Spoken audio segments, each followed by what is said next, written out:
1 minute to go and he'd be 11. 30 seconds, 20, 10, 9. Maybe he'd wake Dudley up just to annoy him. 3, 2, 1. Boom. The whole shack shivered and Harry sat bolt upright, staring at the door. Someone was outside, knocking to come in. Happy birthday, Harry. Hello, my name is Juan. I am just one reader. It is now July 31st. After having done all of this cute thing with the clock and the reading, I'm gonna set this right here.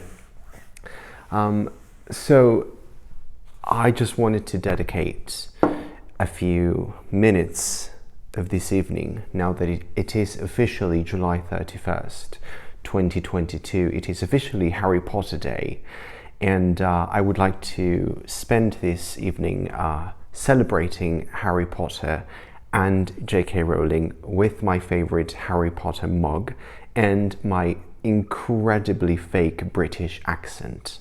I'm from Mexico City. So you know this is as fake as it gets.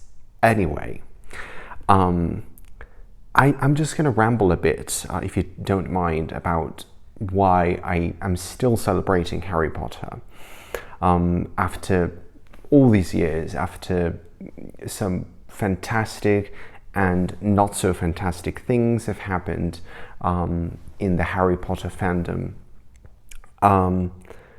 To me, it's not even really about the fandom. To me, it's about Harry Potter itself and what it meant to me specifically, and what I know it has meant to a lot of people. In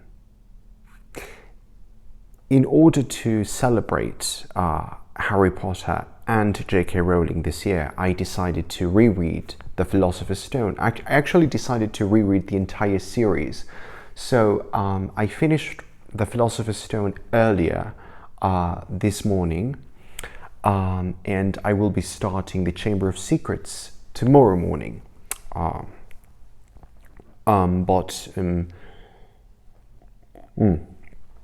So I decided to reread the series to see how I would feel about it, and what would be some of the things that would resonate, that would still resonate with me, and maybe some changes, maybe some things that I would not love as much, or that would disillusion me now that 24 years have passed since I first read this book. Although I have to say, I've reread this book throughout my life.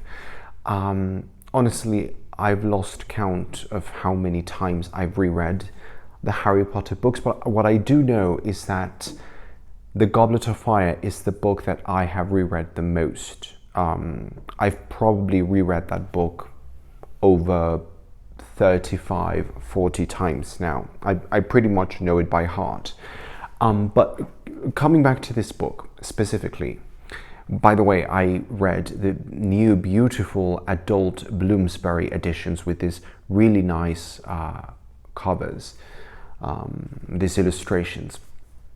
What I really loved about rereading this book now that I am more of a grown-up, now that I feel more mature, now that I am in a different point in life, now that I am a psychoanalyst, a teacher, just a very different person to the person that I was when I first read this book 24 years ago.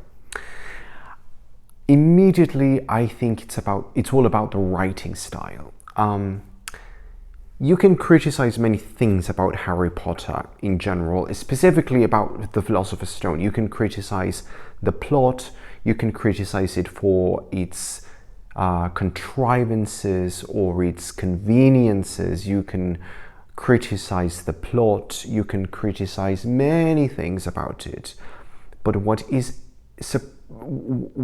immediately comes to life and comes to light and becomes very evident is that this book was written by someone with passion, someone with life in their veins, someone who was desperate to give this story and tell this story and give it to people.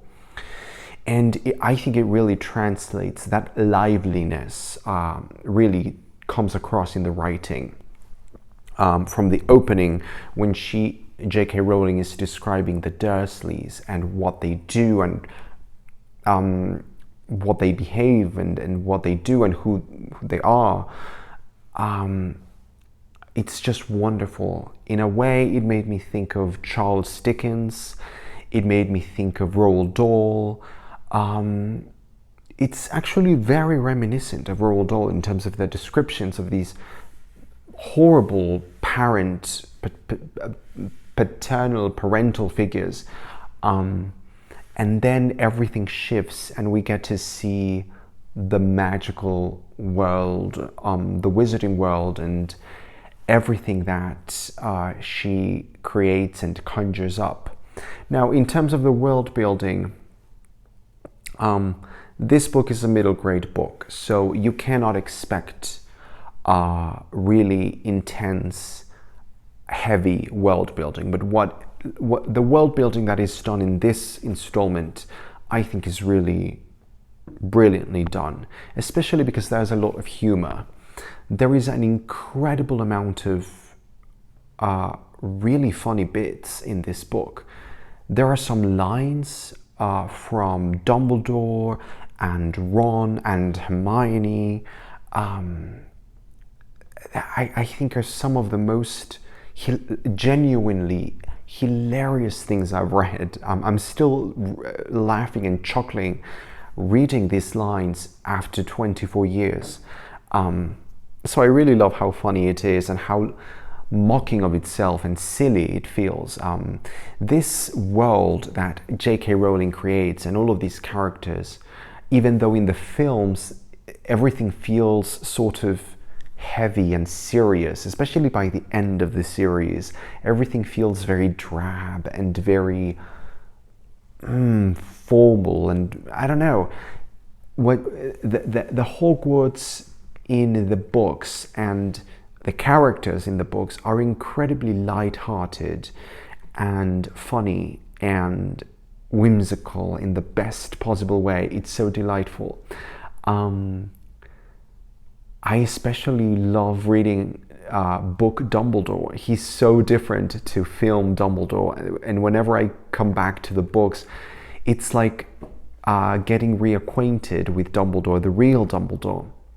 I think it's very evident that Dumbledore is a gay man, even though she didn't say that he was until many years later. But I think it's obvious that Dumbledore is a gay man. I always knew that he was a gay character, even though it wasn't overtly stated in the books. Just reading the book and what he says and the way that he sort of feels and comes across, you know that he's a gay man. And I love that. I've always loved that. Even when I was 6 or 7 years old, I loved feeling that connection with a character as wise and as perfect, seemingly perfect as Dumbledore, who was clearly always gay. So I really love that. I love Dumbledore, Hagrid. Later on we will meet Sirius Black, but that's not until book 3.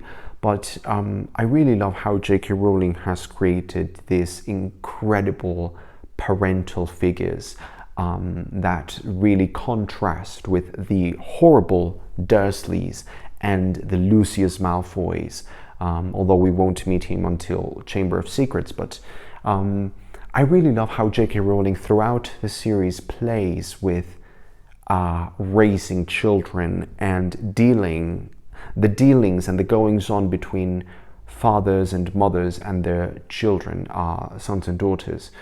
I really love that aspect, that familial aspect to these books. It's all about the relationships and how people are raised. You can really see the morality of, Hagrid I mean, Harry as opposed to Draco Malfoy,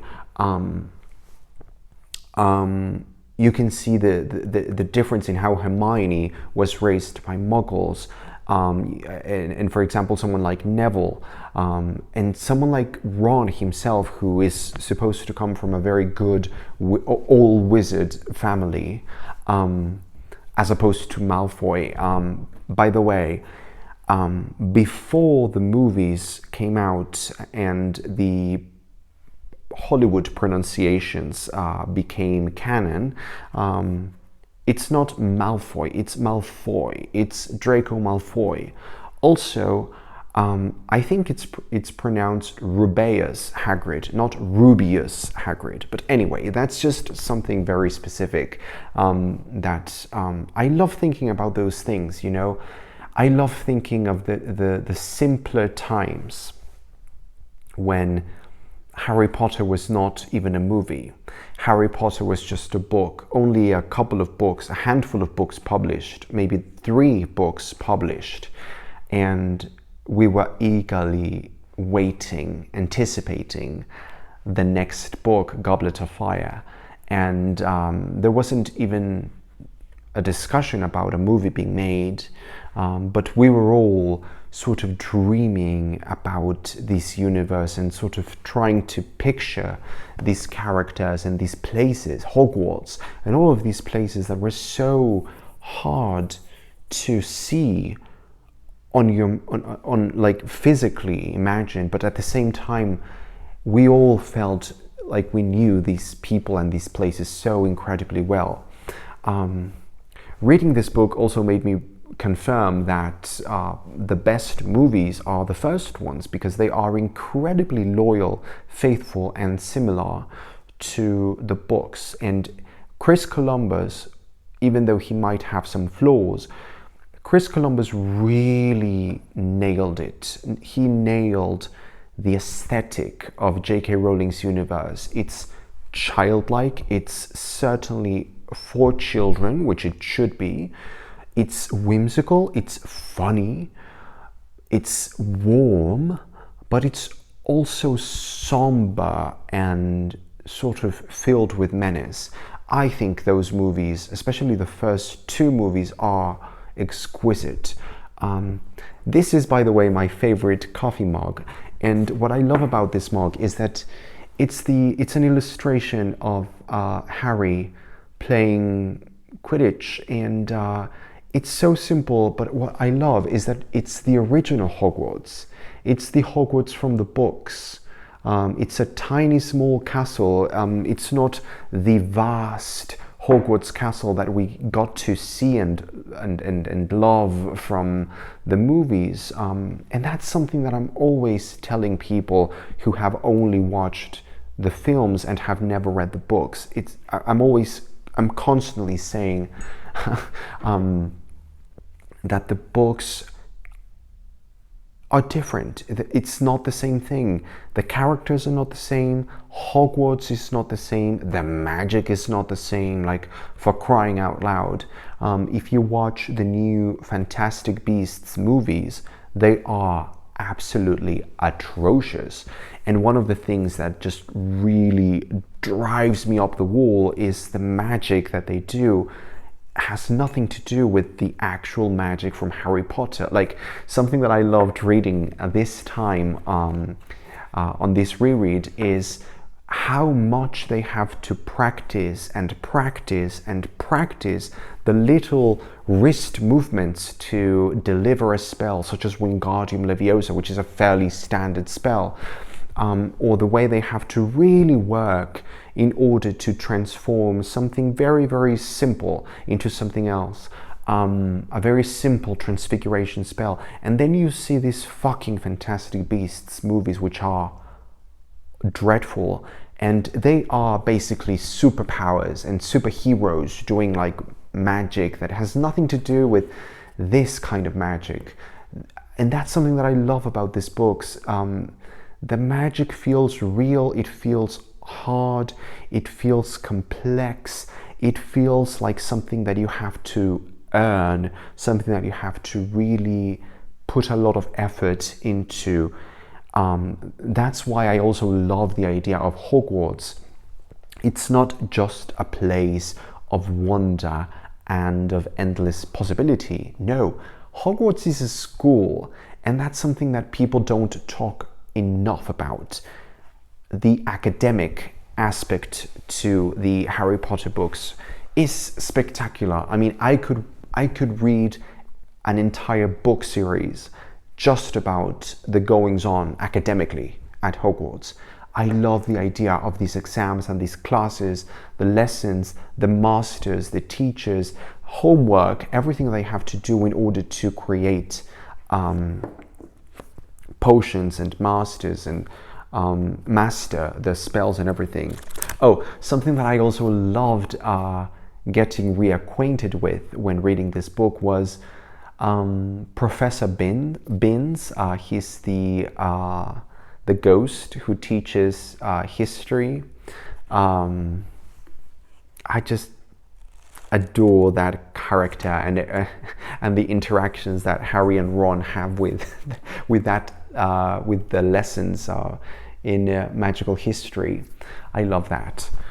So anyway, I could ramble on and on and on about Harry Potter, but I just want to say that I am celebrating J.K. Rowling and what she did with this book many years ago. I'm still celebrating it. I genuinely believe that we still have a lot of reasons to be celebrating her and what she gave us. I just love how decent these books are and how kind and humane they are. I love what they stand for. I love what they have taught me. I love that I am still reading them. I love that I keep finding things in them. But really, I keep finding myself in them. And that's invaluable to me. So anyway, happy birthday, Harry. Happy birthday, J.K. Rowling. And that's it. I'm still the same Potterhead that I was many years ago when there was no Harry Potter movies. There was nothing in terms of adaptations coming up. We just had a few books, a few images. We had Wizard Rock, which I don't know if you know, but we had all of these musical bands that were playing songs inspired by the Harry Potter world. Oh, and we did have the A Very Potter musical on YouTube, which was created, I think, in the 2000s. So this was not so long ago. But I still think that is my favorite adaptation of the Harry Potter books. The A Very Potter musical with Darren Criss as Harry Potter. I adore that. I think it's a better adaptation than the movies in many ways. Anyway, if you haven't read Harry Potter after all of these years, after all of these movies, after all the phenomenon that has come from it, everything that has blossomed from Harry Potter, I certainly urge you to pick the books up. They are incredibly different to the movies. They are 1,000 times better if I had to compare them in a way, which is very unfair. But the books are the real Harry Potter. The movies are rather interesting, but in my opinion, plasticky envelope. Anyway, here's to the real Harry. Cheers.